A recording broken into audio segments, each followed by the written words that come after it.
আরেকটা ছবি ছিল কালো একটা কোত্থেকে সাপ নিয়ে আসছে এরকম কেচকেচা লম্বা। ওটা দেখে ওটা আবার আমাকে বলছে শাড়ির নিচে পেটের এখানে রাখতে হবে। রাজ্জাক সাহেবকে কয়েকখানে আটকিয়ে রেখেছে। রাজ্জাক সাহেবকে একটা চিঠি দিতে হবে আমার। ওই চিঠিটা সাপের মুখের মধ্যে সাপের মুখ এরকম ধরে চিঠিটা দিয়েছে, সাপ মুখ বন্ধ করে ফেলেছে। তখন আমি ওটা নিয়ে আমার ভিতরে নড়াচড়া করছে জিভ দিয়ে পেটের মধ্যে।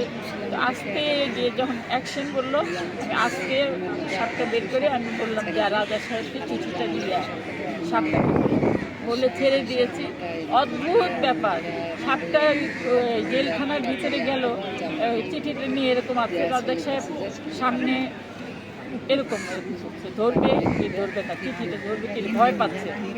তাড়াতাড়ি একবার ফট করে কান দিয়ে চিঠিটা নিয়ে পড়ছিল, তো সাপটা এখানে থেকে আসতেই আবার বের হয়ে চলে আসে।